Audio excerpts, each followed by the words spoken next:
നമുക്കൊപ്പം അതിഥികൾ കൂടി ചേരുന്നു. CPM-നെ പ്രതിനിധീകരിച്ച് എ സമ്പത്ത്, കോൺഗ്രസിനെ പ്രതിനിധീകരിച്ച് ശ്രീനിവാസൻ കിഷൻ, BJP പ്രതിനിധീകരിച്ച് KVS ഹരിദാസ് എന്നിവരാണ് ഇന്നത്തെ എൻ്റെ അതിഥികൾ. ആദ്യം KVS ഹരിദാസിലേക്ക്. ശ്രീ KVS ഹരിദാസ്, ഈ പ്രസംഗങ്ങളിലുടനീളം അവരെന്നും നമ്മളെന്നുമുള്ള ദ്വന്ദ്വം, മുസൽമാന്മാരെന്നും നമ്മളെന്നുമുള്ള ദ്വന്ദ്വം, ഇത് നിർമ്മിച്ചിരിക്കുന്നത് BJP-യുടെ പ്രചരണ വേദികളിലാണ്. പക്ഷേ രാജ്നാഥ് സിംഗ് ഇന്ന് PT-ക്ക് കൊടുത്തിരിക്കുന്ന അഭിമുഖത്തിൽ പറയുന്നത് കോൺഗ്രസ് ആണ് ഈ വിഭജനത്തിൻ്റെ തീക്കളി നടത്തുന്നത് എന്നാണ്. എന്ത് യുക്തിയാണ്?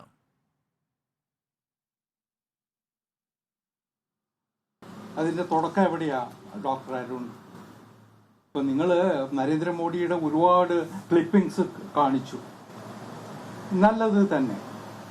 ഇപ്പോഴെങ്കിലും കാണിക്കാനുള്ള ബോധമുണ്ടായല്ലോ, നല്ലത് തന്നെ, നെഗറ്റീവായിട്ടാണെങ്കിൽ പോലും. പക്ഷേ ഈ ഇന്ത്യയുടെ സമ്പത്തിൻ്റെ ആദ്യ വിഹിതം പോകേണ്ടത് മുസ്ലിങ്ങൾക്കാണെന്ന് പ്രസംഗിച്ചത് മൻമോഹൻ സിംഗ് അല്ലേ? നിങ്ങൾക്ക് അതിൻ്റെ ക്ലിപ്പിങ്സ് ലഭ്യമല്ലേ? അത് നിങ്ങൾ കാണിച്ചു. അത് നമ്മുടെ ആണല്ലോ ആണല്ലോ ആണല്ലോ ആണല്ലോ ഇവിടുത്തെ അല്ല അരുണിന് വേർഷൻ ഉണ്ടാവും. ഞാൻ ആ ക്ലിപ്പും കണ്ടിട്ടുണ്ട്. ഈ തെരഞ്ഞെടുപ്പ് കാലത്ത് അത് സമൂഹ മാധ്യമങ്ങളിലൂടെ വേണ്ടത്ര പ്രചരിപ്പിക്കപ്പെട്ടിട്ടുമുണ്ട്. ഒന്ന്. രണ്ടാമത്തേത്, ഇന്ന് മഹാരാഷ്ട്രയിലെ പ്രതിപക്ഷ നേതാവിന്റെ പ്രസംഗം എന്താ?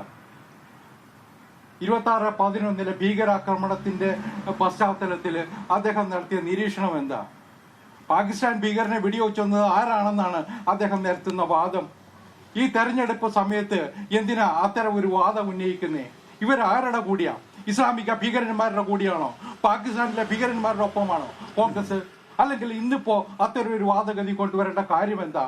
അത് തുറന്ന് എതിർക്കപ്പെടണ്ടേ? മറ്റൊന്ന്, മുസ്ലിങ്ങൾക്കുള്ള സംവരണം. അതൊരു പ്രധാനപ്പെട്ട വിഷയമല്ലേ? നമ്മളൊക്കെ ഭരണഘടന പഠിച്ചിട്ടുണ്ടല്ലോ. ഇന്ത്യയുടെ ഭരണഘടന അനുസരിച്ച് മതത്തിന്റെ പേരിൽ സംവരണം കൊടുക്കാനുള്ള അധികാരമുണ്ട്. അംബേദ്കർ അത് പറഞ്ഞിട്ടുണ്ടോ? KVS ഹരിദാസ്, എവിടെയാണ് മുസ്ലിം വിഭാഗക്കാർക്ക് സംവരണം കൊടുക്കുമെന്ന് കോൺഗ്രസ് പറഞ്ഞിരിക്കുന്നത്? കർണാടകത്തിൽ കൊടുത്തല്ലോ. കർണാടകത്തിൽ കൊടുത്തില്ലേ? അതിനെ ന്യായീകരിക്കുന്നില്ലേ കോൺഗ്രസിന്റെ നേതൃത്വം? തള്ളി പറഞ്ഞോ രാഹുൽ ഗാന്ധി? അല്ലെങ്കിൽ ഏതെങ്കിലും കോൺഗ്രസ് നേതാവ് തള്ളി പറഞ്ഞോ? മല്ലികാർജുൻ ഖാർഗെയുടെ സംസ്ഥാനത്തല്ലേ അത് ഉണ്ടായത്? അതിനെ തള്ളി പറഞ്ഞോ? ഇന്നും പറയുന്ന എന്താ? രാഹുൽ ഗാന്ധിയുടെ ഒരു ക്ലിപ്പും വേണമെങ്കിൽ ഞാൻ കാണിക്കാം. ഇന്ന് അമിത് മാളവിയ ട്വീറ്റ് ചെയ്തിട്ടുണ്ട്. ഞാനത് വേണമെങ്കിൽ ഒരു 2 വരി വേണമെങ്കിൽ നിങ്ങൾക്ക് അതിനകത്ത് സൂചിപ്പിക്കാം. ഒരേ ഒരു കാര്യം, അതിന്റെ ക്ലിപ്പിങ്ങിന്റെ ഒരു ചെറിയ, ഡൽഹിയിൽ അദ്ദേഹം വിദ്യാർത്ഥികളോട് സംവദിക്കുന്ന ഒരു ഭാഗമാണ് രാഹുൽ ഗാന്ധി. मेरे 50% लोग हैं, मुझे 50% धन चाहिए. ഇതാണ് കോൺഗ്രസിന്റെ മുദ്രാവാക്യം. ഇതാണ് മുദ്രാവാക്യം. കാസ്റ്റ് സെൻസസ് നടപ്പിലാക്കും, മതപരമായ സെൻസസ് നടപ്പിലാക്കും എന്ന് പറഞ്ഞിട്ടാണ് ഈ വാദഗതി കൊണ്ടുവരുന്നത്. മതപരമായ സെൻസസ് നടപ്പിലാക്കുമെന്ന് കോൺഗ്രസ് എവിടെയാണ് പറഞ്ഞത്? KVS ഹരിദാസ്, ജാതീയമായ സെൻസസ് എന്ന് പറഞ്ഞിട്ട് ബീഹാറിൽ നടത്തിയ സെൻസസിന്റെ ഭാഗം എന്തായിരുന്നു? ഇവര് പ്രഖ്യാപിച്ചത് എന്താ? നിങ്ങളുടെ സഖ്യകക്ഷിയല്ലേ? നിങ്ങളുടെ സഖ്യകക്ഷിയല്ലേ അത് നടത്തിയത്? KVS ഹരിദാസ്, ആ കാലഘട്ടം കോൺഗ്രസ് ഉൾപ്പെടെ നടത്തിയ തീരുമാനമാണത്. അവരൊക്കെ അതിനെ തള്ളി പറഞ്ഞ് ഞങ്ങളുടെ കൂടെ ഇപ്പൊ വന്നിട്ടുണ്ട്. അതുകൊണ്ടാണ് ഞങ്ങൾക്ക് ചരിത്രം ബോധ്യമായത്.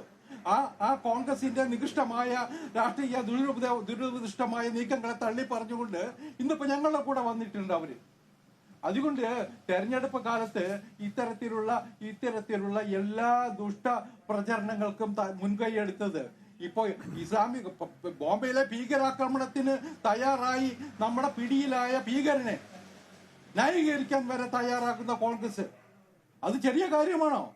KVS ഹരിദാസ്, നമ്മൾ അങ്ങ് പറഞ്ഞ ആദ്യ ഘട്ടത്തിൽ മൻമോഹൻ സിംഗ് നടത്തിയ നാഷണൽ ഡെവലപ്മെന്റ് കൗൺസിൽ നടത്തിയ പ്രസംഗത്തിൽ ഈ രാജ്യത്തിന്റെ സ്വത്തുക്കൾക്ക് പ്രാഥമികമായ അവകാശമുള്ളത്, അതിനൊരു പ്രയോറിറ്റി ഏരിയാസിനെ ഫിക്സ് ചെയ്ത് അവിടെ SC/ST, അവിടെ സ്ത്രീകൾ, കുട്ടികൾ, മുസ്ലിങ്ങൾ, ന്യൂനപക്ഷ വിഭാഗത്തിൽപ്പെട്ടവരെന്നിങ്ങനെയുള്ള ഒരു വലിയ കാറ്റഗറിയാണ് പ്രൊജക്റ്റ് ചെയ്തത്.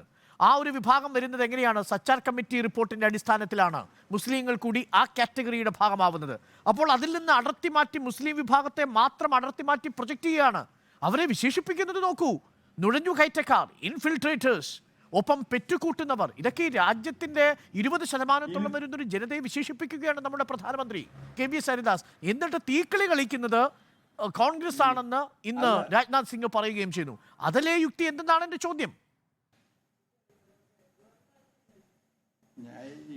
ഇവിടെ നുഴഞ്ഞു കയറ്റം നടക്കുന്നില്ലെന്ന് പറയാൻ പറ്റുമോ?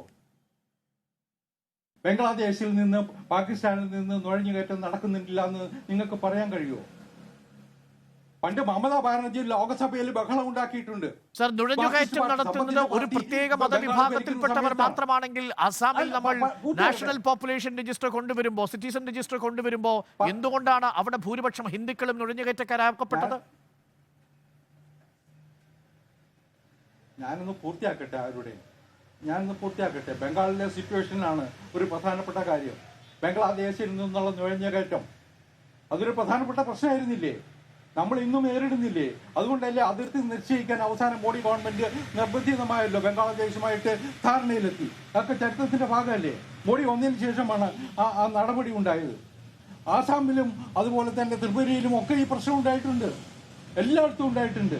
കാരണം ഈ മ്യാൻമറുമായിട്ട് ചേർന്നുള്ള ബോർഡർ ഇപ്പോൾ നമ്മുടെ മണിപ്പൂരിലുള്ള സംഘർഷത്തിന്റെ എനിക്ക് മനസ്സിലാവും KV സരിദാസ് വിശദീകരിക്കാൻ ബുദ്ധിമുട്ടുന്നത് എനിക്ക് മനസ്സിലാവും. കാരണം നുഴഞ്ഞുകയറ്റക്കാർ ഒരു പ്രത്യേക മതവിഭാഗക്കാർ മാത്രമല്ല എന്ന് നമ്മുടെ കൺമുമ്പിൽ സ്റ്റാറ്റിസ്റ്റിക്സ് ഉണ്ടായിരിക്കുകയാണ് KV സരിദാസ് എന്ന് പറയുന്നത്. പക്ഷേ KV സരിദാസ് എന്റെ ചോദ്യം അതല്ല. ഇങ്ങനെ അപരനിർമ്മിതി നടത്തിയിരിക്കുന്നത്, അപരവിദ്വേഷത്തിന്റെ മുഴുവൻ പ്രചരണത്തിന്റെ ചുമതല ഏറ്റെടുത്തിരിക്കുന്നത് BJP ആണെന്നിരിക്കെ തീക്കളി നടത്തുന്നത് കോൺഗ്രസ് ആണെന്ന് പറയുന്നതിന് യുക്തി അങ്ങേക്ക് വിശദീകരിക്കാൻ ഇതുവരെയും പറ്റിയിട്ടില്ല. അല്ല, കോൺഗ്രസ് ആണ് ഈ നീക്കങ്ങളുടെ മുഴുവൻ പിന്നിലുള്ളത്. ഞാൻ മഹാരാഷ്ട്രയിലെ പ്രതിപക്ഷ നേതാവിന്റെ പ്രസംഗം നിങ്ങളുടെ മുമ്പിൽ വെച്ചില്ലേ? അതിനേക്കാൾ ഭീകരമായിട്ടൊരു രാജ്യവിരുദ്ധ നിലപാടെടുക്കാൻ കോൺഗ്രസിനല്ലാതെ വേറെ ആർക്കാ കഴിയാം? അതിനേക്കാൾ വലിയൊരു ഇഷ്യൂ ഉണ്ടാവും ഈ തെരഞ്ഞെടുപ്പില്. ഈ ഇഷ്യൂ എന്താ? 26/11 ഭീകരാക്രമണം നടക്കുന്ന സമയത്ത് അതിൽ പിടിക്കപ്പെട്ട പാകിസ്ഥാൻകാരനായ ഭീകരവാദി, അയാളെ കൊന്നത്, അതിനെ പിടിച്ചതിനെ കുറിച്ചൊക്കെയുള്ള വാദഗതിയല്ലേ നമ്മളിന്ന് കണ്ടതില്ലേ? അന്ന് വേറൊരു കാര്യം കൂടി ഓർക്കണം. ഈ ഭീകരാക്രമണം നടക്കുന്ന ദിവസം ഈ മഹാനായ യുവരാജാവ് രാത്രിയിൽ എവിടെയായിരുന്നു എന്നുള്ള വാർത്തയും പിന്നീട് പത്രങ്ങളിലൊക്കെ വന്നതാണ്. രാജ്യം ഇത്ര വലിയ ഭീകരാക്രമണം നടക്കുമ്പോ ഇന്നിപ്പോ പ്രധാനമന്ത്രി സ്ഥാനാർത്ഥിയാവാൻ കുപ്പായമിട്ട് നിൽക്കുന്ന നേതാവ് ഏത് വേദിയിലായിരുന്നു ഉണ്ടായിരുന്നത് എന്നത് നമ്മൾ കണ്ടിട്ടുണ്ട്. ഇതൊക്കെ എല്ലാം കൂട്ടി വായിക്കണം. ഞങ്ങൾ ആർക്കും എതിരല്ല, ഒരു മതസ്ഥർക്കും എതിരല്ല. പക്ഷെ ഭീകരവാദത്തിനെതിരാണ്, ഭീകരവാദത്തെ പിന്തുണയ്ക്കുന്നവർക്കെതിരാണ്, ജിഹാദിസത്തിനെതിരാണ്. അത് ഞങ്ങൾ തുറന്നു പറയും. ഒരേ സമയത്ത് പട്ടികജാതിക്കാരന്റെയും പട്ടികവർഗക്കാരന്റെയും OBC വിഭാഗത്തിന്റെയും സാമ്പത്തികമായിട്ട് പിന്നോക്കം നിൽക്കുന്നവരുടെയും ഒക്കെ അവകാശം കവർന്നെടുക്കാനുള്ള കോൺഗ്രസിന്റെ നീക്കങ്ങൾക്കെതിരെ ഞങ്ങൾ അതാണ് ശ്രീനിവാസൻ കൃഷ്ണൻ. കർണാടകയിലടക്കം OBCയുടെ ബാസ്ക്കറ്റിലേക്ക്, SC/STയുടെ സംവരണ ബാസ്ക്കറ്റിലേക്ക് മുസ്ലിം വിഭാഗത്തെ കൊണ്ടുവന്നതടക്കം ചൂണ്ടിക്കാട്ടിയാണ് ഇന്ന് രാജ്നാഥ് സിംഗ് പറയുന്നത്. നിങ്ങളാണ് വിഭജനത്തിന്റെ രാഷ്ട്രീയം കളിക്കുന്നത്. അത് ചൂണ്ടിക്കാട്ടിയാണ് രാജ്യത്തിന്റെ പ്രധാനമന്ത്രി പറയുന്നത് രാജ്യത്തിന്റെ സ്വത്തുക്കളെല്ലാം ഇതാ മുസൽമാന്മാർക്ക് എടുത്തു കൊടുക്കാൻ പോകുന്നു കോൺഗ്രസ് അധികാരത്തിൽ വന്നാൽ. അപ്പോൾ ഇത് തുടങ്ങി വെച്ചത് രാഹുൽ ഗാന്ധിയാണെന്നും ഈ മാനിഫെസ്റ്റോയാണെന്നുമാണ് ഇപ്പോൾ KV സരിദാസ് പറയുന്നത്. തീക്കളി നിങ്ങളാണോ നടത്തിയത് ശ്രീനിവാസൻ കൃഷ്ണൻ? ശ്രീ അരുൺ, പ്രധാനമന്ത്രിയുടെ കഴിഞ്ഞ കുറേ ദിവസത്തെ, അതായത് ഫസ്റ്റ് ഫേസ് നഷ്ടപ്പെട്ട് കഴിഞ്ഞ് അടുത്തുള്ള ഫേസിലെ പ്രസംഗങ്ങൾ കേൾക്കുമ്പോൾ സത്യം പറഞ്ഞാൽ കരയണോ ചിരിക്കണോ എന്ന് തീരുമാനിക്കാൻ പറ്റുന്നില്ല. ദയനീയമാണ് അദ്ദേഹത്തിന്റെ സ്ഥിതി. കാരണം അദ്ദേഹത്തിന് അറിയാം ആദ്യത്തെ റൗണ്ടിൽ വൻ പരാജയമാണെന്ന്. താങ്കൾ നേരത്തെ പിൻ പോയിന്റ് ചെയ്ത പോലെ തൃശ്ശൂരൊക്കെ വന്നിട്ട് മോഡിയുടെ ഗ്യാരണ്ടി, പണ്ട് കായ്ത്താൻ ഫാനിലൊക്കെ പറയില്ലേ എൻ്റെ ഗ്യാരണ്ടി 5 കൊല്ലം എന്നൊക്കെ പറഞ്ഞ പോലെ എൻ്റെ ഗ്യാരണ്ടി എന്നൊക്കെ വന്ന് പറഞ്ഞു പോയതാണ് മോഡിയുടെ ഗ്യാരണ്ടി. സെക്കൻഡ് ഫേസ് ആയപ്പോൾ ആ ഗ്യാരണ്ടിയും കേൾക്കുന്നില്ല, 400 മീതെ സീറ്റ് കിട്ടുന്നുള്ളത് ഒന്നും കേൾക്കുന്നില്ല. BJP, ഭാരതീയ ജനതാ പാർട്ടിയും പ്രധാനമന്ത്രിയും പാനിക് മോഡിലാണ്. കാരണം നമ്മളേലും കൂടുതൽ ഫസ്റ്റ് റൗണ്ടിന്റെയും സെക്കൻഡ് റൗണ്ടിന്റെയും ഒക്കെ ഇന്റലിജൻസ് റിപ്പോർട്ടും എക്സിറ്റ് പോളും അവരുടെ കയ്യിലുണ്ട്. BJP പരാജയത്തെ നേരിൽ കണ്ടിരിക്കുന്ന ഒരു സ്ഥിതിവിശേഷത്തിൽ ഈ പാനിക് മോഡിൽ കാട്ടിക്കൂട്ടുന്നതാണ്. പിന്നെ ഇപ്പം നടത്തുന്ന പ്രധാനമന്ത്രിയുടെ പ്രൊപ്പഗാൻഡ ഉണ്ടല്ലോ, ജർമ്മനിയിലെ ഗീബൽസിനെ പോലും വെല്ലുന്ന വിധത്തിലുള്ളതാണ്. അതിനകത്തൊരു പ്രൊപ്പഗാൻഡയിൽ ഒരു ടെക്നിക്ക് ഉണ്ട്, പിൻ പോയിന്റ് യുവർ എനിമി എന്നുണ്ട്. That is A scientific way of propaganda, pin point your enemy. 2ാം ലോക മഹായുദ്ധത്തിന് മുമ്പ് ജർമ്മനിയിൽ എന്ത് തെറ്റ് വന്നാലും ജൂതന്മാരെ പോയിന്റ് ഔട്ട് ചെയ്യും. അതേപോലെയാണെന്ന് 200 ദശലക്ഷത്തോളം വരുന്ന ചില്ലറയല്ല പല യൂറോപ്യൻ രാജ്യങ്ങളുടെയും പോപ്പുലേഷൻ എല്ലാം കൂടി കൂട്ടിയാൽ കൂടുതലുള്ള ഒരു ന്യൂനപക്ഷ വിഭാഗത്തെ ഈ രാജ്യത്തിലെ പ്രശ്നങ്ങൾക്കെല്ലാം ഇവരാണ് ഉത്തരവാദി. എന്താണ് ഇന്നലെ ഉത്തർപ്രദേശ് ചീഫ് മിനിസ്റ്റർ ആദിത്യനാഥ് പറഞ്ഞിരിക്കുന്നത്? കോൺഗ്രസിൽ അധികാരത്തിൽ വന്നാൽ ഇന്ത്യയിൽ ജിസിയ ടാക്സ്, അതായത് ഔറംഗസീബിന്റെ അമുസ്ലിമുകൾക്ക് എന്തൊരു ടാക്സ് ഉണ്ടായിരുന്നു. അവർ ഈ കഴിഞ്ഞ കൊല്ലത്തെ 10 കൊല്ലത്തെ ഭരണത്തെ കൂട്ടി പറയുന്നില്ല, 400 കൊല്ലത്തെ മുമ്പത്തെ കാര്യം പറഞ്ഞ് വോട്ട് നേടാൻ നോക്കുക. കാരണം കഴിഞ്ഞ 10 കൊല്ലത്തെ സമ്പൂർണ്ണ പരാജയമാണ്. ഒരു തെരഞ്ഞെടുപ്പിൽ സാധാരണ ജനങ്ങൾക്ക് എന്താ താല്പര്യം? അവന് തൊഴിലില്ലായ്മയെ കുറിച്ച് സംസാരിക്കണം, സാധാരണ ജനങ്ങൾക്ക് വിലക്കയറ്റത്തെ കുറിച്ച് സംസാരിക്കണം. മോദി എന്താ പറഞ്ഞത്? ഗ്യാസിന്റെ വില അദ്ദേഹം വന്നു കഴിഞ്ഞാൽ 400 റുപ്യയിൽ താഴ്ന്നുകൊണ്ട് ഇപ്പൊ 1000 റുപ്യയുടെ മീതയായി. പെട്രോളിന്റെ വില 50 റുപ്യയിൽ താഴെ 45 റുപ്യ എന്ന് പറഞ്ഞത് 100 റുപ്യയിൽ കൂടുതലായി. ഡോളറിന്റെ വില ഞാൻ വന്ന അന്ന് മൻമോഹൻ സിംഗ് ജിനെ 55-56 രൂപ ഇപ്പൊ പരിഹസിച്ചിരുന്നു. ഞാൻ വന്ന 45 റുപ്യക്ക് താഴാവുന്നുള്ളത് അതിപ്പോ 85 കഴിഞ്ഞ് 100ലേക്ക് ടച്ച് ചെയ്യാണ്. സമ്പൂർണ്ണ പരാജയമാണ്. ഈ സാമ്പത്തിക നയങ്ങൾ ഇതാക്കണ്ടേ? കാരണം ലോകത്തിലെ ഏറ്റവും കൂടുതൽ കേരളത്തിലടക്കം യുവാക്കളുള്ള ഒരു രാജ്യമായി മാറിയിരിക്കുക ഭാരതം. അതൊരു ഓപ്പർച്യൂണിറ്റിയാണ്. അത് നമുക്ക് വികലമായ സാമ്പത്തിക നയം മൂലം ഇത്രയും ദശലക്ഷക്കണക്കിന് യുവാക്കൾ ഉണ്ടായിട്ടും അത് ഇന്ത്യക്ക് അത് നഷ്ടപ്പെട്ട ഒരു കാലഘട്ടമായി മാറാൻ പോവുകയാണ്. കാരണം ഇവർക്ക് തൊഴിലവസരം നമുക്ക് നൽകാൻ പറ്റുന്നില്ല. അപ്പൊ എന്തായിരിക്കും അടുത്ത 5-10 കൊല്ലത്തെ തൊഴിൽ നയങ്ങളെ കുറിച്ച് അദ്ദേഹം പറയുന്നില്ല. പരാജയപ്പെട്ട വികലമായ സാമ്പത്തിക നയങ്ങൾക്ക് പകരം എന്ത് കൊണ്ടുവരുന്നു എന്ന് അദ്ദേഹം പറയുന്നില്ല. അതിന് പകരം മുസ്ലിമുകളെ മാത്രം അല്ലെങ്കിൽ ന്യൂനപക്ഷ വിഭാഗങ്ങളെ മാത്രം ചൂണ്ടിക്കാട്ടിയിരിക്കുകയാണ്. വിദേശ രാജ്യങ്ങളുടെ വിദേശ നയം തീർച്ചയായിട്ടും ഇന്ത്യ പോലൊരു രാജ്യം ചർച്ച ചെയ്യണം. ആഗോളതലത്തിൽ 4ാമത്തെ രാജ്യമാകുമ്പോൾ 3ാമത്തെ സാമ്പത്തിക ശേഷിയാണെന്ന് പറയുമ്പോൾ തന്നെ നമ്മുടെ നെയ്ബർഹുഡിൽ ഇപ്പോൾ ഫോറിൻ പോളിസി ഈ കഴിഞ്ഞ ദിവസം എനിക്കൊന്ന് ഹാപ്പി മോൻ ഹിന്ദുവിൽ ഒരു ആർട്ടിക്കിൾ എഴുതിയിരുന്നു. വളരെ നിങ്ങളൊക്കെ വായിക്കുന്നത് വളരെ സ്റ്റഡീഡ് ആയിട്ടുള്ള ആർട്ടിക്കിളാണ്. അന്തർദേശീയ കാര്യങ്ങൾ പറയുമ്പോഴും നമ്മുടെ നെയ്ബർഹുഡിൽ സമ്പൂർണ്ണ പരാജയമാണ്. ഭൂട്ടാനിലേക്ക് ചൈന കടന്നു. പണ്ട് നമ്മുടെ കയ്യിലായിരുന്നു അവര്. നേപ്പാള് സമ്പൂർണ്ണമായിട്ടും ഇന്ത്യയുടെ മുകളിൽ ഡിപ്പെൻഡ് ആയിരുന്നു. ഇപ്പൊ അവിടെ ചൈന കടന്നു. പിന്നെ ലഡാക്ക് ഏരിയയിൽ ചൈന കണ്ടമാനം ഏരിയ പിടിച്ചു വെച്ചിരിക്കുന്നു. ഇതിനെക്കുറിച്ച് ഒന്നും ചർച്ച ചെയ്യാണ്ട് ഇന്ത്യ ഞാൻ ജീവിച്ചിരിക്കുന്നിടത്തോളം കാലം ഇന്ത്യയിലെ മുസ്ലിമുകൾക്കൊന്നും നൽകില്ല എന്നും ഇതൊക്കെ പറഞ്ഞിട്ട് എന്താ കാര്യം? ഇവിടുത്തെ യുവാക്കൾ ചോദിക്കുന്നത് എന്താണ്? നിങ്ങളെ ഞങ്ങൾക്ക് ജോലി തരുന്നില്ല, ഞങ്ങൾ വിദ്യാസമ്പന്നരായ യുവാക്കളാണ്, ഞങ്ങൾക്ക് ജോലിയില്ല, നിങ്ങൾ അത് എന്താ ചെയ്യാൻ പോണേ? അതിനെക്കുറിച്ച് കമാന്നൊരു വാക്ക് പറയുന്നില്ല. ഇവിടുത്തെ വീട്ടമ്മമാര് പറയുന്നു ജീവിക്കാൻ പറ്റുന്നില്ല, വില കൂടുന്നു, തക്കാളിക്ക് പോലും ഒരിടയ്ക്ക് ഒരു രസം പോലും ഉണ്ടാക്കാൻ പറ്റാത്ത 80 റുപ്യയും 90 റുപ്യ ആവുന്നു. നിങ്ങൾ എന്ത് ചെയ്യാൻ പോകുന്നു? വില അതിനെക്കുറിച്ച് പറയുന്നില്ല. എന്ത് പറഞ്ഞാലും ഒരു ന്യൂനപക്ഷത്തെ കുറിച്ച് പറയാ, ജിസിയ ടാക്സ് ഇന്ത്യയിൽ നടപ്പാക്കുന്നു പറയാ. അപ്പൊ ഈ മോഡിയുടെ ഗ്യാരണ്ടി സമ്പൂർണ്ണ പരാജയമാണെന്ന് രാജ്യത്തെ ജനങ്ങൾ തിരിച്ചറിയും. ശക്തമായ ജനങ്ങൾ ആദ്യത്തെ 1-2 പേസിൽ തിരിച്ചടിക്കും ചെയ്തിട്ടുള്ള യാഥാർത്ഥ്യം മനസ്സിലാക്കിയിട്ടാണ് മോഡി എല്ലാ കാര്യങ്ങളും മാറ്റിവെച്ച് മതത്തിന്റെ വൈകാരികമായ ഒരു ഇമോഷണൽ വിപ്പപ്പ് നടത്തി സാധാരണ ജനങ്ങളുടെ ശ്രദ്ധ തിരിക്കാനുള്ള രാഹുൽ ഗാന്ധി പിന്നീട് വിശദീകരിക്കുന്നത് പോലെ ഈ രാജ്യത്തെ സാമൂഹിക സാമ്പത്തിക സർവേയിൽ സാമ്പത്തിക സർവേ എന്ന് പറയുന്നത് ഒരു എക്സ്റേ ആയിരിക്കും എന്ന് പറയുമ്പോൾ അത് യഥാർത്ഥത്തിൽ നരേന്ദ്രമോദി സാധാരണ വോട്ടർമാർക്ക് വിശദീകരിച്ചു കൊടുക്കുന്നത് അവരുടെ എക്സ്റേ മെഷീനിൽ നിങ്ങളുടെ അമ്മ പെങ്ങന്മാരുടെ മംഗല്യസൂത്രങ്ങൾ അടക്കം അതെടുത്ത് അവർക്ക് കൊടുക്കും. ആരാണവർ? നുഴഞ്ഞുകയറ്റക്കാർ, ഒരുപാട് പെറ്റുകൂട്ടുന്നവർ, അവർക്കാണ് കൊടുക്കുക എന്ന് സൂചിപ്പിക്കുന്നത് ആ ഘട്ടത്തിലാണ്. അതായത് ഇത്തരം പ്രചരണത്തിനുള്ള ഒരു ആയുധം കോൺഗ്രസ് BJPക്ക് കൊടുക്കുകയായിരുന്നു ശ്രീനിവാസൻ കൃഷ്ണൻ. അതല്ല, തെറ്റായി വ്യാഖ്യാനിക്കുകയാണോ മോദി? നമുക്ക് ഒരിക്കലുമില്ല അത് തെറ്റായിട്ട് വ്യാഖ്യാനിക്കുക. ഒരു ഇന്ത്യയുടെ പ്രധാനമന്ത്രി ഈ ലെവലിലൊക്കെ സംസാരിക്കാൻ പാടുള്ളൂ. നമുക്കറിയാം ഒരു പഞ്ചായത്ത് ലെവലിലൊക്കെ ഉള്ള അംഗങ്ങൾ അല്ലെങ്കിൽ ഒരു ഡിസ്ട്രിക്ട് ലെവലിലുള്ള ഒരു നേതാവ് ഇതേപോലെ പറയുന്നത്. ഇന്ത്യയുടെ പ്രധാനമന്ത്രിയാണ് അദ്ദേഹം. ഈ രാജ്യത്തെ ജനങ്ങളെ മുഴുവൻ റെപ്രസെന്റ് ചെയ്യണ്ടേ? ഇപ്പൊ ഇത്രയും വലിയ രാജ്യം ഭരിക്കാൻ പോകുന്ന ആള് ശ്രീ ഹരിദാസിനോട് ചോദിക്കുക, ന്യൂനപക്ഷ വിഭാഗത്തിൽ നിന്ന് എത്ര പേർക്ക് നിങ്ങൾ പ്രാവശ്യം സീറ്റ് കൊടുത്തിട്ടുണ്ടെന്ന് പറഞ്ഞാൽ കൊള്ളാം. നമ്മുടെ രാജ്യത്തിന്റെ ഭാഗമല്ലേ? ഗുജറാത്തിൽ എത്ര മുസ്ലിങ്ങൾക്ക് നിങ്ങൾ സീറ്റ് കൊടുത്തു കോൺഗ്രസ്? അല്ല ഞാൻ പറയാം, ഗുജറാത്തിലെ കാര്യം മാത്രം ഞാനൊരു ദേശീയ അടിസ്ഥാനത്തിലാണ്, ഞാനിപ്പോ സ്റ്റേറ്റ് വൈസ് അല്ല ഞാൻ ചർച്ച ചെയ്യുന്നത്. ഞാൻ കാര്യം പറയാം, ദേശീയ തലത്തിലാണ് ഭറൂച്ച് ആം ആദ്മി പാർട്ടിക്ക് കൊടുത്തു. അതോടുകൂടി ഗുജറാത്തിൽ ഏക കോൺഗ്രസിന്റെ മുസ്ലിം സ്ഥാനാർത്ഥിക്കുള്ള സാധ്യതയും നഷ്ടമായി. അപ്പൊ ഗുജറാത്തിൽ നിങ്ങളും നിർത്തിയിട്ടില്ല ഒരു മുസ്ലിം സ്ഥാനാർത്ഥിയെയും. ശ്രീ അരുൺ, ഞാൻ പറയുന്നത് ഒരു ദേശീയ കാഴ്ചപ്പാട് കൊണ്ട് പറയാം. സംസ്ഥാനങ്ങളിൽ ഓരോ സംസ്ഥാനം എടുത്താൽ ഞാൻ അങ്ങോട്ടും ഇങ്ങോട്ടൊക്കെ വ്യത്യാസമുണ്ട് ഇല്ല എന്നൊന്നും ഞാൻ പറയുന്നില്ല. ഞാനൊരു കാഴ്ചപ്പാട് പറയും. ഈ രാജ്യത്തെ ജനങ്ങൾക്ക് എല്ലാവർക്കും വേണ്ടിയിട്ടാണ് ഇന്ത്യൻ നാഷണൽ കോൺഗ്രസ് നിൽക്കുന്നത്. അല്ലെങ്കിൽ ഒരു പ്രത്യേക മതവിഭാഗത്തില്ല, അത് ഹിന്ദു ആവട്ടെ ജൈനനാവട്ടെ എല്ലാവരും ഈ രാജ്യത്തെ സന്തോഷത്തോടുകൂടി, നമ്മളൊക്കെ കുട്ടിക്കാലത്ത് പഠിച്ചിട്ടില്ലേ, എല്ലാ ഭാരതീയനും ഞങ്ങളുടെ സഹോദരി സഹോദരന്മാരാണ്. സമ്പത്ത് നോക്കൂ, രാജ്നാഥ് സിംഗിന്റെ PTക്ക് കൊടുത്ത അഭിമുഖത്തിൽ പറയുന്നത് we believe in Vasudhaiva Kutumbakam. For us, the entire world is our family and not just those who live with the boundaries of this nation. They want to divide people as Hindus, Muslims, Christians. This is just to create fear and ensure your vote bank. Fear സൈക്കോസിസ് ജനിപ്പിച്ചുകൊണ്ടാണ് പ്രതിപക്ഷം vote bank politics കളിക്കുന്നതെന്നാണ് ഇന്ന് Rajnath Singh PT കൊടുത്തിരിക്കുന്ന അഭിമുഖത്തിൽ പറയുന്നത്. വസ്തുതകൾക്ക് നിരക്കുന്നതാണോ? ഒരു നിമിഷം സമ്പത്തിലേക്ക്, ഒരു നിമിഷം ശ്രീനിവാസൻ. ശ്രീ രാജ്നാഥ് സിംഗ് അദ്ദേഹം പറയുന്ന, ഒരു നിമിഷം ശ്രീനിവാസൻ, സമ്പത്തിന്റെ ശ്രീ രാജ്നാഥ് സിംഗ് അദ്ദേഹത്തിന്റെ പ്രധാനമന്ത്രി പറയുന്നത് എന്താന്ന് കേൾക്കുന്നില്ലേ? ഒരു നിമിഷം ശ്രീനിവാസൻ, ഞാൻ അങ്ങയിലേക്ക് വരാം. സമ്പത്തിനോടായിരുന്നു പറയാൻ നിങ്ങളുടെ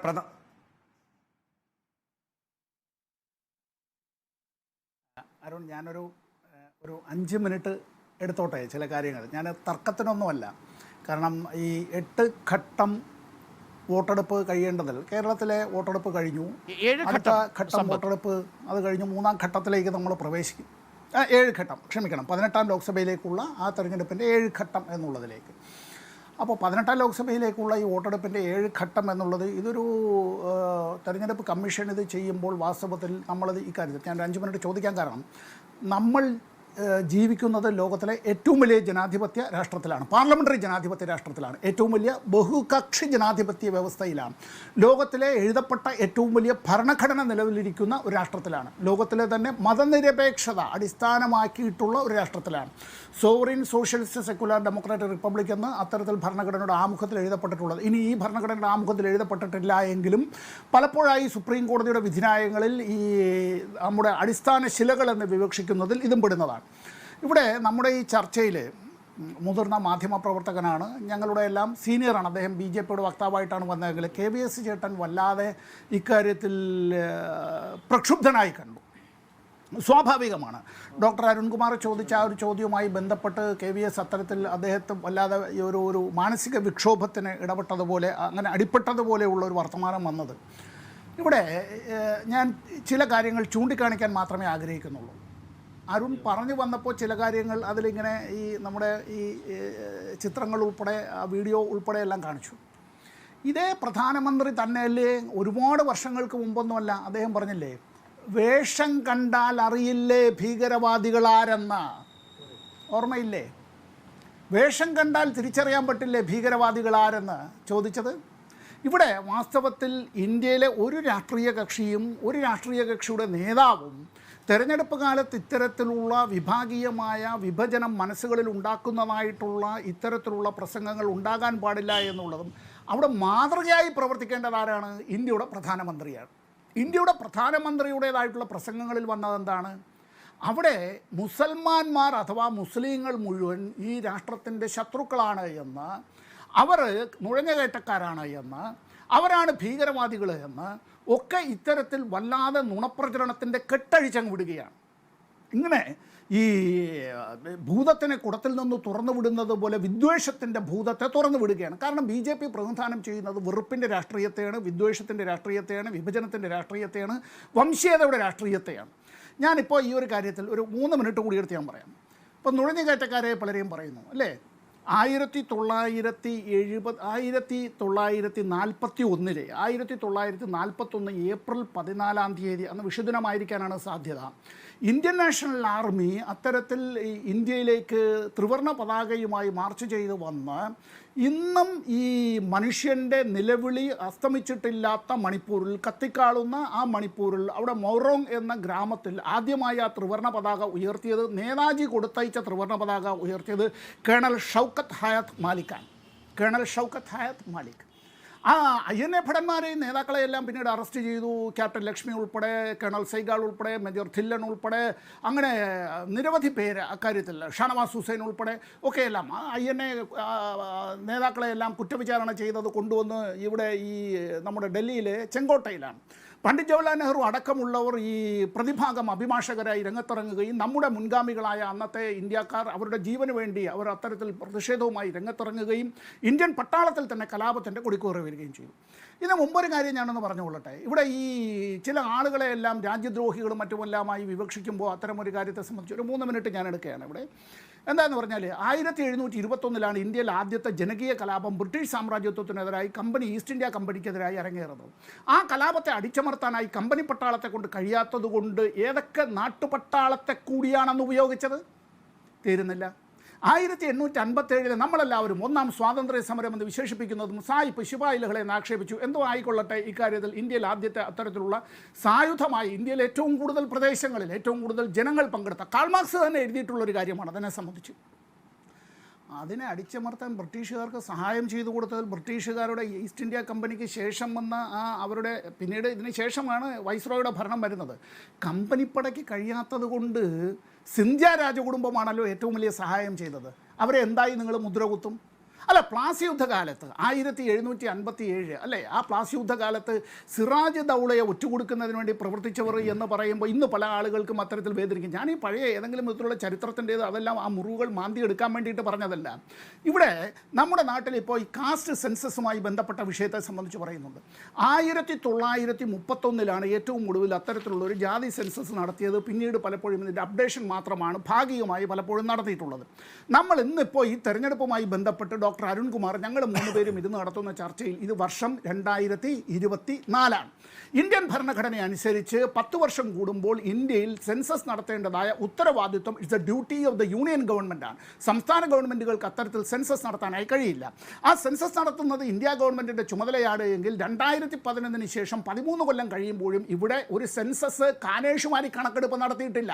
നമ്മൾ പ്രഖ്യാപിക്കാൻ നമ്മളാണ് ലോകത്തൊന്നാമത് എന്ത് ജനസംഖ്യയുടെ കാര്യത്തിൽ, അത് ഈ ഗവൺമെൻറ്റിൻ്റെ നേട്ടമാണ് എന്നൊക്കെ പറയുമ്പോൾ ഒരു കാര്യം അറിയേണ്ടത്, സോഷ്യോ എക്കണോമിക് സെൻസസ് അവിടെ അത്തരം കാര്യങ്ങളുമായി ബന്ധപ്പെട്ട് 2021 ത്രിപുരയിലെ ഒരു ഭാഗത്ത് നിന്നാണ് ഇത് ആരംഭിച്ചത്. പിന്നീട് മഹാരാഷ്ട്രയിൽ പലയിടത്തും ഇത് നടത്തുകയുണ്ടായി. പിന്നീട് ഇത് ഭാഗികമായി ഇത് നടത്തി അവിടെ നിർത്തിവെക്കേണ്ടതായി വന്നു. ഇതുമായി ബന്ധപ്പെട്ട് പല കേസുകൾ പലതും ഉണ്ടായി. ഇവിടെ ജാതി സെൻസസ് എന്ന് പറയുന്ന സോഷ്യോ എക്കണോമിക് ഈ സാമ്പത്തിക സാമൂഹ്യ സർവേയുമായി ബന്ധപ്പെട്ട വിഷയമാണ്.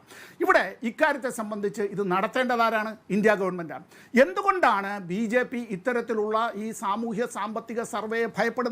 അത് ഭയപ്പെടുന്നതിൻ്റെ കാരണം ഹിന്ദു മഹാസഭ ഉണ്ടായിരുന്ന കാലത്തെ ഇത്തരത്തിൽ സാമ്പത്തികവും സാമൂഹികവുമായി പിന്നോക്കം നിൽക്കുന്നവർക്ക് അത്തരത്തിൽ സംവരണ ആനുകൂല്യങ്ങൾ ഇൻവെർട്ടഡ് കോമയിൽ അത് അവകാശമെന്ന് ഞാൻ പറഞ്ഞാൽ അവർ ആനുകൂല്യം എന്ന് പറയും നൽകുന്നതിനെതിരായിരുന്നു. ഇപ്പോഴും എതിര് തന്നെയാണ്. വരുന്ന സമയത്ത് ഇന്ത്യ മുന്നണിക്ക് പൊതുവായി ജാതി സെൻസസിനെ കുറിച്ചൊരു നയമില്ലല്ലോ പരിശ്രമിച്ചിരുന്നു. ശ്രീ സമ്പത്ത്, ഇന്ത്യ മുന്നണിക്ക് പൊതുവായി ജാതി സെൻസസിനെ കുറിച്ചൊരു നയമില്ല. ഞാനിപ്പോൾ ഈ കാര്യത്തിൽ CPIMന്റെ നയം വ്യക്തമാക്കിയല്ലോ. CPIMന്റെ പ്രകടന പത്രികയിലും പറഞ്ഞിട്ടുണ്ടല്ലോ, സാമൂഹിക സാമ്പത്തിക സർവേ അത് നടപ്പാക്കണം.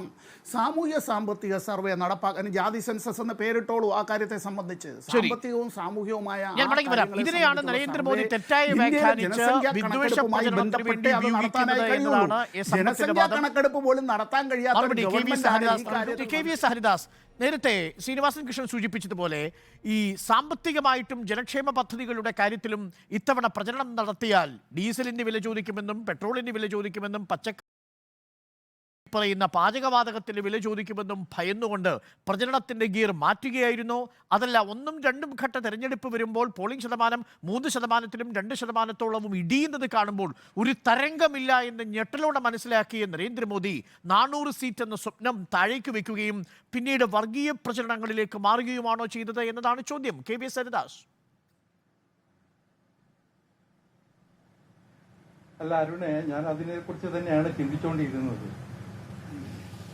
കോൺഗ്രസുകാർക്ക് ഒരാശങ്കയും വേണ്ട, ഈ രാജ്യത്തെ പ്രേക്ഷകർക്കും ഒരാശങ്കയും വേണ്ട. 400 സീറ്റോട് കൂടി നരേന്ദ്രമോദി വീണ്ടും ഇത്തവണ അധികാരത്തിൽ വരും. ആ കാര്യത്തില് ഇപ്പോ കോൺഗ്രസുകാർ വലിയ അവകാശവാദങ്ങളും നടത്തുന്നുണ്ടല്ലോ. ലോക്സഭയിൽ പ്രതിപക്ഷ നേതാവാകാൻ പറ്റുന്ന 10% സീറ്റ് നേടാൻ അവർക്ക് ഇത്തവണ കഴിയുമോ? എനിക്ക് തോന്നുന്നില്ല കഴിയുമെന്ന്. കഴിഞ്ഞ നിയമസഭയിൽ അവർക്ക് സാധിച്ചില്ല. അത് ഇത്തവണയും അതിൽ നിന്ന് വ്യത്യസ്തമായ ഒരു രാഷ്ട്രീയ ചിത്രം ഈ തെരഞ്ഞെടുപ്പ് കഴിയുമ്പോൾ ഉരുത്തിരിയാനുള്ള സാധ്യത ഞങ്ങൾ ആരും കാണുന്നില്ല. ഈ KVS ഹരിദാസ് 400ന്റെ കാര്യം പറഞ്ഞപ്പോഴും ചില അടിസ്ഥാന ഗ്രൗണ്ട് റിയാലിറ്റി നരേന്ദ്രമോദിയും അമിത്ഷായും മനസ്സിലാക്കിയിട്ടില്ലേ? കർണാടകയിൽ കഴിഞ്ഞ തവണ നിങ്ങൾ പിടിച്ച് 28ൽ 25 സീറ്റുകൾ ഇത്തവണ നിങ്ങൾക്ക് കിട്ടുമെന്ന് നിങ്ങൾ സ്വപ്നത്തിൽ പോലും വിചാരിക്കുന്നില്ല. പ്രജ്വൽ രേവണ്ണ എന്ന ഈ ഒരുപക്ഷെ ഇന്ത്യ കണ്ട ഏറ്റവും വലിയ ഒരു സെക്ഷൽ പെർവേർട്ടിനെ ഹാസനിൽ നിന്ന് വിജയിപ്പിക്കുമോ അവിടുത്തെ സ്ത്രീകൾ? രേവണ്ണയുടെ കുടുംബത്തെ വിജയിപ്പിക്കുമോ ഈ ഹാസനിലെ സ്ത്രീകൾ?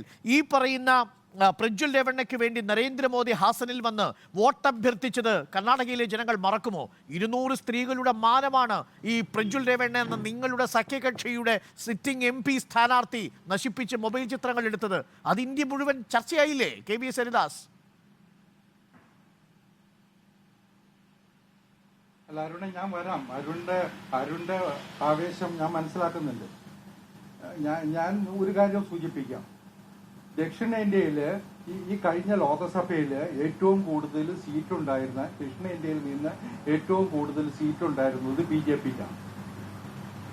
29 MP-മാരുണ്ടായിരുന്നു ഈ കഴിഞ്ഞ ലോകസഭയിൽ. ഇതിനേക്കാൾ കൂടുതൽ സീറ്റ് ഇത്തവണ ദക്ഷിണേന്ത്യയിൽ നിന്നും ഉണ്ടാകും. കർണാടകത്തിൽ ഞങ്ങൾക്ക് വലിയ സെറ്റ് ബാക്ക് ഒന്നും ഉണ്ടാകാൻ പോകുന്നില്ല. നിങ്ങൾ ഒരു ആശങ്കയും വേണ്ട ആ കാര്യത്തിൽ. തെലങ്കാനയിൽ ഞങ്ങൾക്ക് സീറ്റ് കൂടും, കേരളത്തിൽ ഞങ്ങൾക്ക് പ്രാതിനിധ്യം ഉണ്ടാവും, തമിഴ്നാട്ടിലുണ്ടാകും, ആന്ധ്രയിലുണ്ടാവും, പോണ്ടിച്ചേരിയിലുണ്ടാവും. അതുകൊണ്ട് സൗത്ത് ഇന്ത്യയിൽ ഞങ്ങളുടെ റെക്കോർഡ് മുൻകാലങ്ങളെ അപേക്ഷിച്ച് ഭേദപ്പെട്ടതായിരിക്കും. ഏത് സീറ്റിലാണ് ഞങ്ങൾക്ക് സീറ്റ് കുറയുന്നത് നിങ്ങൾ വിചാരിക്കുന്നേ? മധ്യപ്രദേശിൽ കുറയുമെന്ന് നിങ്ങൾ വിചാരിക്കുന്നുണ്ടോ? രാജസ്ഥാനിൽ കുറയുമെന്ന് കരുതുന്നുണ്ടോ? ഛത്തീസ്ഗഡിൽ കുറയുമെന്ന് കരുതുന്നുണ്ടോ? ഹരിയാനയിൽ കുറയില്ല, ഡൽഹിയിൽ കുറയില്ല, ഞങ്ങൾക്ക് ഉറപ്പുണ്ട്. മഹാരാഷ്ട്രയിൽ കുറയില്ല. ഉത്തർപ്രദേശില് കഴിഞ്ഞ തവണ ഞങ്ങൾ 50% വോട്ട് നേടിയിട്ടുണ്ട്. കഴിഞ്ഞ ലോക്സഭാ തെരഞ്ഞെടുപ്പില്. കഴിഞ്ഞ നിയമസഭാ തെരഞ്ഞെടുപ്പിൽ ഞങ്ങൾക്ക് 48% പർഷോത്തം രൂപാലയുടെ സ്റ്റേറ്റ്മെന്റിനോടുകൂടി ജാട്ടും ക്ഷത്രിയ സമാജം നിങ്ങൾക്കെതിരായത് നിങ്ങൾ അറിഞ്ഞില്ലേ? 17% വോട്ട് ബാങ്ക് ഉണ്ട് പാട്ടീദാർ വിഭാഗത്തിനും രജപുത്തിനും. ഹിന്ദിയുടെ ഹൃദയഭൂമിയിൽ നിങ്ങൾക്ക് വലിയ പിന്തുണയൊന്നും ക്ഷത്രിയ സമാജം കൊടുക്കില്ല. ഇതൊക്കെ നിങ്ങൾ ഗുജറാത്ത് തെരഞ്ഞെടുപ്പിന്റെ പ്രചരണത്തിൽ ഉൾപ്പെട്ടിരുന്ന ഒരാളാണ് ഞാൻ. ഗുജറാത്തിൽ ഇതിനേക്കാൾ വലിയ ക്യാമ്പയിനുകൾ നടത്തിയിരുന്നു. അരുണും ആ കാലഘട്ടം ഓർമ്മിക്കുന്നുണ്ടോ? ഒരുപാട് ക്യാമ്പയിനുകൾ നടത്തിയിരുന്നു. അതൊന്നും ഗുജറാത്തിലെ തെരഞ്ഞെടുപ്പിനെ ബാധിക്കാനേ പോകുന്നില്ല, ഒരു സംശയം വേണ്ട. അതുകൊണ്ടാണല്ലോ ഇത്തവണ കോൺഗ്രസുകാർ ഒരു മുസ്ലിമിന് പോലും സീറ്റ് കൊടുത്തില്ല എന്ന് നിങ്ങൾക്ക് പറയേണ്ടി വന്നത്. അതുകൊണ്ട് ഞങ്ങളെ സംബന്ധിച്ചിടത്തോളം കഴിഞ്ഞ കാലഘട്ടത്തിൽ ഉണ്ടായിരുന്നതിനേക്കാൾ മുന്നോട്ട് പോവുകയല്ലാതെ പിന്നാക്കം പോകേണ്ട അവസ്ഥ ഒരു സംസ്ഥാനത്തും. പക്ഷെ പിന്നീട് മോദി ഗ്യാരണ്ടി പ്രചരണത്തിൽ നിന്ന് പിൻവാങ്ങുകയും മുസ്ലിം വിരുദ്ധതയും അപരവിദ്വേഷവും തെരഞ്ഞെടുപ്പിൽ പ്രചരണത്തിന്റെ ഭാഗമാവുകയും പ്രൊജക്ട് ചെയ്യുകയും ചെയ്യുന്നത് എങ്ങനെയാണ് എന്നതാണ് എന്റെ ആവർത്തിച്ചുള്ള ചോദ്യം. KV ഹരിദാസ്, അരുണെ, മോഡി ഗ്യാരണ്ടി തന്നെയാണ് നരേന്ദ്രമോദിയും BJPയും ഉയർത്തിപ്പിടിക്കുന്നത്. മോഡി ഗ്യാരണ്ടി തന്നെയാണ്. അദ്ദേഹത്തിന്റെ ഓരോ വാക്കുകളും അദ്ദേഹത്തിന്റെ ഗ്യാരണ്ടിയാണ്, BJPയുടെ ഗ്യാരണ്ടിയാണ്, നരേന്ദ്രമോദിയുടെ ഗ്യാരണ്ടിയാണ്. അതിനോടൊപ്പം ജനങ്ങൾ നിൽക്കുന്നുണ്ട്. 2004 281 രൂപയുണ്ടായിരുന്ന ഗ്യാസ് കുറ്റിക്ക് ഇന്ന് 1000 രൂപ വിലയാണ്. 2004 34 രൂപ വിലയുണ്ടായിരുന്ന പെട്രോളിന് ഇപ്പോൾ 107 രൂപയാണ്. 2014 എത്രയായിരുന്നു അരുണെ? 2014 76 ഉണ്ടായിരുന്നത് 2024 അന്താരാഷ്ട്ര വിപണിയിൽ മാർക്കറ്റ് വില കുറയുമ്പോഴും ഇവിടെ കൂടി നിൽക്കുകയാണ്. ഇതൊക്കെ നിങ്ങൾ പറഞ്ഞോളിൻ. നിങ്ങൾ കഴിഞ്ഞ നിയമസഭാ തെരഞ്ഞെടുപ്പുകളിൽ ഞാൻ അരുൺ ഉൾപ്പെടെയുള്ള മാധ്യമ സുഹൃത്തുക്കളെ കുറിച്ച് തന്നെയാണ് സൂചിപ്പിക്കുന്നത്. കാരണം ഇന്ത്യയിലെ ദേശീയ മാധ്യമങ്ങൾക്ക് ഇത്തരം കാര്യങ്ങളെ കുറിച്ചൊരു പൊതു ധാരണയുണ്ട്. അവര് ഈ നരേന്ദ്രമോദിയെ കാണുന്നുണ്ട്. അദ്ദേഹം മുന്നോട്ട് വച്ചിട്ടുള്ള ദർശനങ്ങളെയും അദ്ദേഹം നടപ്പിലാക്കുന്ന പദ്ധതികളെയും കുറിച്ച് വ്യക്തമായ ധാരണയോടുകൂടി ജനങ്ങളുടെ മുമ്പിൽ അവതരിപ്പിക്കുന്നുണ്ട്. ഒരു ചെറിയ വിഭാഗം മാധ്യമങ്ങള് ഇത്തരത്തിലുള്ള ക്യാമ്പയിനുകൾ നടത്തുന്നുണ്ട്. വളരെ ലളിതമായ ചോദ്യമാണ് KV ഹരിദാസ്. നരേന്ദ്രമോദി തന്നെയല്ലേ 2 കോടി തൊഴിൽ ഒരു വർഷം വാഗ്ദാനം ചെയ്തത്? ആ ഗ്യാരണ്ടി എവിടെ ശ്രീ KV ഹരിദാസ്? ആ തൊഴിൽ ആർക്ക് കിട്ടി? എവിടെ കിട്ടി? UPSCയുടെ നിയമനം എത്രയാണ്? അരുണെ പോലുള്ള മാധ്യമ പ്രവർത്തകർ ഒരു കാര്യം ചെയ്താൽ മതി. എംപ്ലോയീസ് പ്രൊവിഡന്റ് ഫണ്ടിന്റെ വെബ്സൈറ്റിൽ പോയി ഒന്ന് പരിശോധിക്കൂ. EPFന്റെ വെബ്സൈറ്റില്, ESAയുടെ വെബ്സൈറ്റിൽ ഒന്ന് പോയി പരിശോധിക്കൂ. കഴിഞ്ഞ 10 വർഷത്തിനകത്ത് പുതിയതായിട്ട് അവിടെ രജിസ്റ്റർ ചെയ്യപ്പെട്ടവരുടെ എണ്ണം ഒന്ന് എടുത്തു നോക്കൂ നിങ്ങൾ. EPFല് പുതിയതായിട്ട് ചേരുന്നവൻ ജോലിയെ കിട്ടിയവരാ എവിടെയെങ്കിലും. ESIയിൽ ചേരുന്നവൻ ജോലി കിട്ടിയവനാ. അവന് ജോലി കൊടുത്ത മുതലാളി ഉൾപ്പെടെ സർട്ടിഫൈ ചെയ്താലേ EPF-ലും ESIയിലും ചേരാൻ പറ്റുള്ളൂ. ലോജിക്കലായ ആർഗ്യുമെന്റ് ആണ് കെ വി ഹരിദാസ്. ശ്രീനിവാസൻ കൃഷ്ണൻ, ഇവിടെയാണ് പൂർത്തിയാക്കട്ടെ. നിങ്ങൾ ഇടപെടല്ലേ, ഞാനൊന്ന് പൂർത്തിയാക്കട്ടെ. ഞാനൊന്ന് പൂർത്തിയാക്കട്ടെ. അതൊരു പ്രധാനപ്പെട്ട വിഷയം. കാരണം പഴയ കാലത്ത് കോൺഗ്രസ്സുകാർ ഓരോ വർഷവും ഞങ്ങൾ ഇത്രയും പേർക്ക് തൊഴിൽ കൊടുത്തു എന്നുള്ള വാഗ്ദാനങ്ങൾ ഉന്നയിക്കുക പതിവ്. മോഡി വന്നതിന് ശേഷം അതിനൊരു വ്യവസ്ഥയുണ്ടാക്കി. പുതുതായിട്ട് ജോലി കിട്ടുന്നവരൊക്കെ ESIയുടെയും EPF-ന്റെയും ഭാഗമാകുന്നു. അതിൽ റെക്കോർഡുണ്ട്. ആ റെക്കോർഡ് നിങ്ങൾക്ക് പരിശോധിക്കാം. ഓരോ മാസവും എത്ര പേര് പുതുതായിട്ട് വന്നു. EPF-ൽ അരുണിന് അറിയാമായിരിക്കും. ഒരിക്കൽ വേറൊരു സ്ഥാപനത്തിൽ നിന്ന് വേറൊരു സ്ഥാപനത്തിലേക്ക് പോയാൽ വീണ്ടും രജിസ്റ്റർ ചെയ്യേണ്ട ആവശ്യമില്ല. അയാൾക്ക് ഉടമസ്ഥത അല്ലെങ്കിൽ സ്ഥാപനത്തിന്റെ പേര് മാറ്റിയാൽ മതി. അതുകൊണ്ട് പുതിയതായിട്ട് രജിസ്റ്റർ ചെയ്യുന്നവരുടെ എണ്ണവും ആ വെബ്സൈറ്റിൽ വ്യക്തമാക്കിയിട്ടുണ്ട്. ഇന്നിപ്പോ എന്റെ കയ്യിൽ ആ കണക്കില്ല, അല്ലെങ്കിൽ ഞാനത് അവതരിപ്പിക്കാമായിരുന്നു. കഴിഞ്ഞ ഒരു ദിവസം ചർച്ചയിൽ ഇത് ഉന്നയിച്ച സമയത്ത് ഞാനത് വിവരിച്ചതുമാണ്. അതുകൊണ്ട് അരുണിനെ പോലുള്ള മാധ്യമ സുഹൃത്തുക്കള് EPF-ന്റെയും ESIയുടെയും രേഖകളൊന്ന് പരിശോധിക്കൂ, കഴിഞ്ഞ 10 കൊല്ലത്തെ രേഖകള്. എന്നിട്ട് ഒരു എത്ര പേർക്ക് തൊഴിൽ കൊടുത്തു എന്ന്. മൂന്നാമത്തെ ഒരു കാര്യം കൂടി, നമ്മള് മുദ്രാ വായ്പ ഉൾപ്പെടെ എത്ര കോടി പേർക്ക് വായ്പ കൊടുത്തിട്ടുണ്ട്. മനസ്സിലായി. ഞാൻ മറുപടി കൂടി ഒന്ന് എടുത്തിട്ട് വരാം. Shri K V Haridas. Srinivasan Krishnan, K V Haridas പറയുന്നത് പോലെ EPF-ലും ESIയിലും രജിസ്റ്റർ ചെയ്ത ആളുകളുടെ എണ്ണം ഈ രാജ്യത്ത് പുതുതായിട്ട് തൊഴിൽ കിട്ടിയ ചെറുപ്പക്കാരുടെ എണ്ണമാണ്. അപ്പോൾ 2 കോടി എന്ന് പറഞ്ഞ സർക്കാർ സർവീസിലല്ല, സ്വകാര്യ സർവീസിലടക്കം അല്ലെങ്കിൽ സ്വകാര്യ സേവനങ്ങളിലടക്കം തൊഴിൽ ദാതാവായി മാറിയിട്ടുണ്ട് ഈ സർക്കാർ എന്നതാണ് കെ വി ഹരിദാസ് പറയുന്നത്. അതുകൊണ്ട് മോദിയുടെ ഗ്യാരണ്ടി ഒന്നും മോദി പിൻവലിച്ചിട്ടില്ല. പകരം ചില വസ്തുതകൾ പറയുമ്പോൾ കോൺഗ്രസിന് പൊള്ളുന്നു. അതാണ് രാജ്നാഥ് സിംഗ് പറയുന്നത്. കോൺഗ്രസ് ഇത് തീക്കളി കൊണ്ട് കളിക്കുന്നു. രാഹുലിന് തീയില്ലെങ്കിലും കോൺഗ്രസ് കളിക്കുന്നത് തീ കൊണ്ടാണ് എന്നാണ് രാജ്നാഥ് സിംഗ് പറയുന്നത്. ശ്രീ അരുൺ, ഞാൻ ആ വിഷയത്തിലേക്ക് വരുന്നതിന് മുമ്പ് ശ്രീ ഹരിദാസ് പറഞ്ഞ 1-2 സീറ്റിന്റെ കാര്യം കൂടി ഞാൻ ഒന്ന് വ്യക്തത വരുത്തിക്കോട്ടെ. അദ്ദേഹം പറഞ്ഞു BJPക്ക് 400 സീറ്റ് കിട്ടുന്നത്. എങ്ങനെയാണ് ശാസ്ത്രീയമായിട്ട് പറയാൻ പറ്റുക? താങ്കൾ ശ്രീ അരുൺ നേരത്തെ പോയിന്റ് ഔട്ട് ചെയ്ത പോലെ കർണാടകയിൽ കഴിഞ്ഞ പ്രാവശ്യം കോൺഗ്രസിന് ഒരേ ഒരു സീറ്റാണ് കിട്ടിക്കുന്നത്, ഡി കെ ശിവകുമാറിന്റെ ബ്രദറിന്. ഇപ്രാവശ്യം 28-ൽ ചുരുങ്ങാതെ 20 സീറ്റിന് മുകളിലാണ് നമ്മുടെ സംസ്ഥാനം ഭരിക്കുന്ന കോൺഗ്രസ് പ്രാവശ്യം അവിടെ പിടിക്കാൻ പോകുന്നത്. ഞാൻ 4.5 വർഷം ചാർജ് ഉണ്ടായിരുന്ന സ്റ്റേറ്റാണ് തെലങ്കാന. 3 സീറ്റ് കിട്ടിയോടുത്ത് 11-12 സീറ്റാണ് ചുരുങ്ങിയത്. ഞാൻ അവിടുത്തെ മന്ത്രിമാരടക്കം പല പഴയ എംപിമാരോടൊക്കെ സംസാരിച്ചു. മിനിമം കിട്ടാൻ പോവാണ്. ഇതൊക്കെ മേൽപോട്ട് പോകാൻ പോവാണ് ഓരോ സംസ്ഥാനങ്ങളിലും. അതേസമയം തന്നെ മഹാരാഷ്ട്രയില് കഴിഞ്ഞ പ്രാവശ്യം 48 സീറ്റിൽ 41 സീറ്റോളം NDA സഖ്യം പിടിച്ചു. ഇപ്പുറത്തെ പ്രാവശ്യം തകർന്നടിയാൻ പോവാ. പ്രത്യേകിച്ച് ബാരാമതി ആ ഏരിയയിലൊക്കെ പാർട്ടി മിഷണറി ഇപ്പോഴത്തെ ശിവസേനയും ഇവരുടെയും കൂടെയാണെങ്കിലും ജനം ശരത് പവാറിന്റെ കൂടെയൊക്കെയാണ്, പഴയ ശിവസേനയുടെ കൂടെയാണ് നിൽക്കുന്നത്. അതുമാത്രമല്ല അവിടെ ഷുഗർ കെയിൻ ഏരിയയിലും കോട്ടൺ ടെക്സ്റ്റൈൽസ് അവർക്ക് വില കിട്ടുന്നില്ല. ഭയങ്കരമായൊരു പ്രക്ഷുബ്ധ മേഖലയാണ്. അവിടെയൊക്കെ സീറ്റ് നഷ്ടപ്പെടാൻ പോവാണ്. അതേപോലെ തന്നെയാണ് ബീഹാറിലെ കാര്യവും. അവർക്ക് എത്രയാണ് 38 സീറ്റാ 39 സീറ്റാണ് 39 സീറ്റാണ് ബീഹാറിലുണ്ടായിരുന്നത്. 40 സീറ്റിൽ അവർക്ക് 30-ന് മീതെ സീറ്റ് കിട്ടി. ഇപ്രാവശ്യം അത് കുത്തനെ ഇടിയാൻ പോവാണ്. ഇവിടെയൊക്കെ അതേപോലെ രാജസ്ഥാനിൽ കഴിഞ്ഞ പ്രാവശ്യം കോൺഗ്രസിന് 0 സീറ്റാണ്. മിനിമം ഇപ്രാവശ്യം 15 സീറ്റെങ്കിലും പിടിക്കും. അവിടെ നേരത്തെ നിങ്ങൾ പോയിന്റ് ഔട്ട് ചെയ്ത പോലെ ക്ഷത്രിയരും മാത്രം വലിയ പ്രക്ഷോഭം നടക്കുകയാണ് ഭാരതീയ ജനതാ പാർട്ടിക്കകത്ത്. മാത്രമല്ല പാർട്ടിക്കകത്തും വസുന്ധരാജ സിന്ധ്യയുടെ നേതൃത്വത്തിൽ വലിയൊരു റബൽ ഗ്രൂപ്പ് ഉണ്ട്. ഇപ്രാവശ്യം അവർ 25-25 കിട്ടാൻ പോകുന്നില്ല. ഈ കാര്യങ്ങളൊക്കെ നമ്മളേലും കൂടുതൽ ഏറ്റവും നന്നായിട്ട് അറിയുന്നത് പ്രധാനമന്ത്രിക്കും ഭാരതീയ ജനതാ പാർട്ടിയുടെ ലീഡർഷിപ്പിനാണ്. അതാണ് അവർ പാനിക് മോഡിലേക്ക് പോയിരിക്കുന്നത്. അതാണ് അവർ ഇന്ത്യയുടെ സാമ്പത്തിക നയത്തെക്കുറിച്ചൊന്നും ഈ രാജ്യത്ത് ഞാൻ പറയുന്ന 65% വോട്ടർമാരും 35 വയസ്സിന് താഴെയുള്ള സ്ഥലത്താണ് ഈ വർഗീയ വിദ്വേഷത്തെക്കുറിച്ച് മാത്രം സംസാരിക്കുന്നത്. എന്തുകൊണ്ട് അവരുടെ തൊഴിലവസരങ്ങളെ കുറിച്ച് സംസാരിക്കുന്നില്ല? എന്തുകൊണ്ട് വിലക്കയറ്റത്തെ കുറിച്ച് സംസാരിക്കുന്നില്ല? ഞാനിത് ആവർത്തിച്ച് ചോദിക്കുകയാണ്. കാരണം ഇതാണ് കോൺഗ്രസ് ഉന്നയിക്കുന്നത്. എന്തുകൊണ്ട് പത്രസ്വാതന്ത്ര്യത്തെ കുറിച്ച് സംസാരിക്കുന്നില്ല? ഇത് കഴിഞ്ഞ ദിവസം കൂടി ഒരു റിപ്പോർട്ട് വന്നിട്ടുണ്ട്. ഇന്ത്യയുടെ സ്ഥാനം 145 150. എന്തുകൊണ്ട് പ്രധാനമന്ത്രി പറയുന്നില്ല ഞാൻ അടുത്ത 5 വർഷത്തിനുള്ളിൽ ഇന്ത്യയെ ആദ്യത്തെ 5 ആക്കണ്ട, ആദ്യത്തെ 50 രാജ്യങ്ങളുടെ ഉള്ളിലെങ്കിലും കൊണ്ടുവരുന്ന പത്രസ്വാതന്ത്ര്യത്തിന്റെ കാര്യത്തില് ഏറ്റവും വലിയ ജനാധിപത്യത്തിലല്ലേ? അതിനെക്കുറിച്ച് ഖമ എന്ന് പറഞ്ഞൊരു വാക്ക് പറയുന്നില്ലല്ലോ. വളരെ സുപ്രധാനമായ ഒരു ജനാധിപത്യത്തിന്റെ അടിത്തറയല്ലേ സ്വതന്ത്രമായ പത്രസ്വാതന്ത്ര്യം. അതിനെക്കുറിച്ചൊന്നും പറയുന്നില്ലല്ലോ. എന്ത് പറഞ്ഞാലും ന്യൂനപക്ഷത്തിനാണ് എല്ലാം കുറ്റം എന്ന് പറഞ്ഞാൽ. ഇത് ഞാൻ പറഞ്ഞല്ലേ, നേരത്തെ ഗീബൽസിന്റെ കാലഘട്ടത്തിൽ ഉണ്ടായ പോലെ എന്ത് തെറ്റ് വന്നാലും ജൂതന്മാരെ പോയിന്റ് ഔട്ട് ചെയ്യുന്ന പോലെയാണ്. പിന്നെ സാമ്പത്തിക നയം എന്താണ്?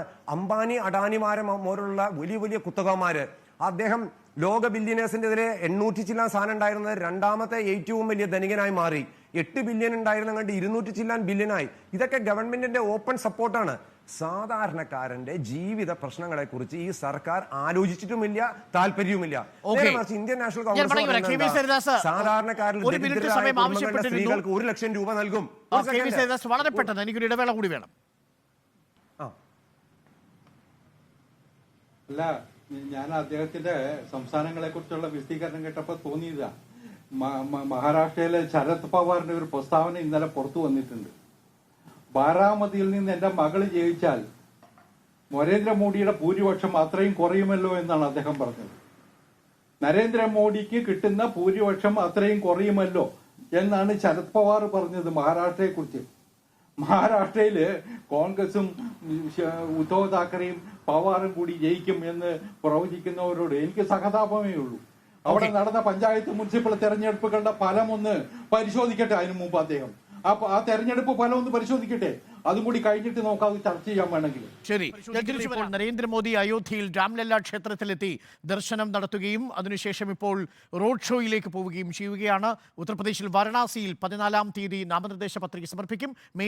ജൂൺ മാസം 1-ാം തീയതി നടക്കുന്ന 7ാം ഘട്ട തെരഞ്ഞെടുപ്പിലാണ് നരേന്ദ്രമോദി വാരണാസിയിൽ മത്സരിക്കുക. ഇപ്പോൾ രാംലല്ലയിൽ നിന്ന് ഉള്ള ചിത്രങ്ങളാണ് പ്രേക്ഷകർ ഇപ്പോൾ കാണുന്നത്. സമ്പത്തിലേക്ക് കൂടി പോകുന്നു. ശ്രീ സമ്പത്ത്, രാംലല്ലയിൽ പ്രാണപ്രതിഷ്ഠ നടത്തിയ യജമാനനായ പ്രധാനമന്ത്രി നരേന്ദ്രമോദി വീണ്ടും ഒരിക്കൽ കൂടി രാംലല്ലയിൽ എത്തുന്നു. അവിടെ വലിയ റാലി സംഘടിപ്പിക്കുന്നു. അതായത് ഈ മോദിയുടെ ഗ്യാരണ്ടി, നാരി ശക്തി, ഇതൊന്നും ഈ തെരഞ്ഞെടുപ്പിൽ വില പോകുന്നില്ല.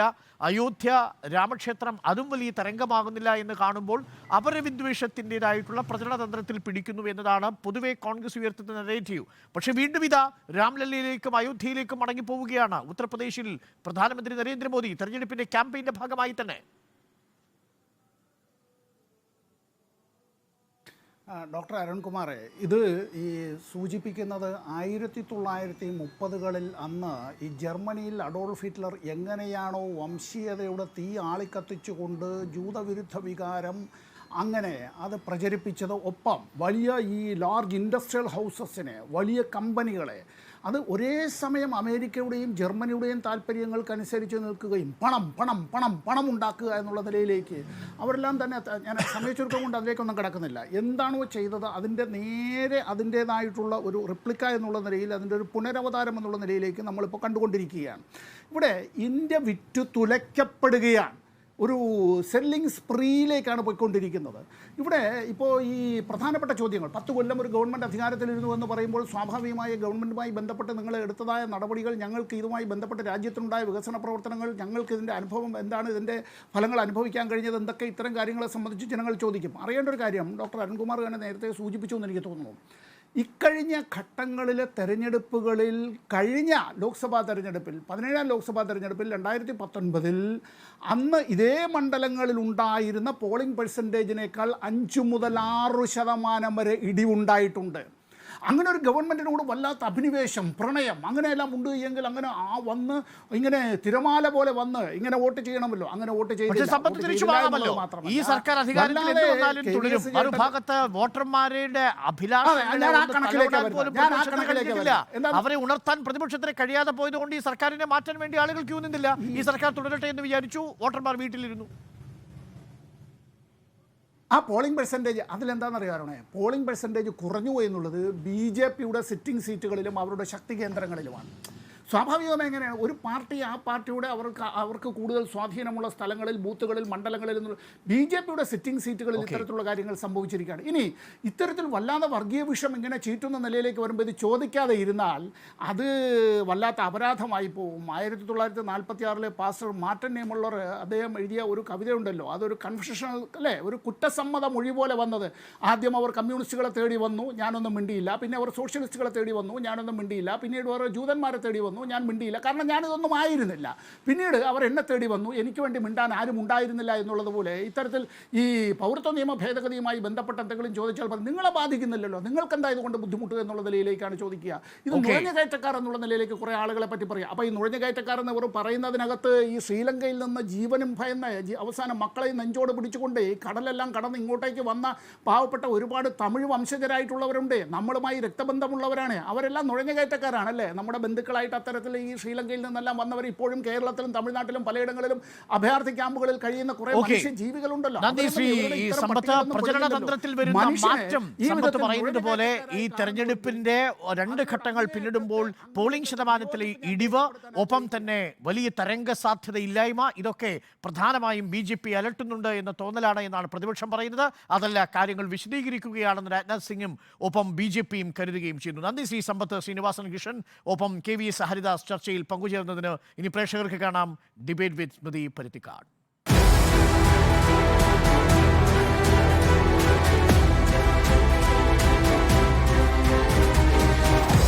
Debate with Arun Kumar.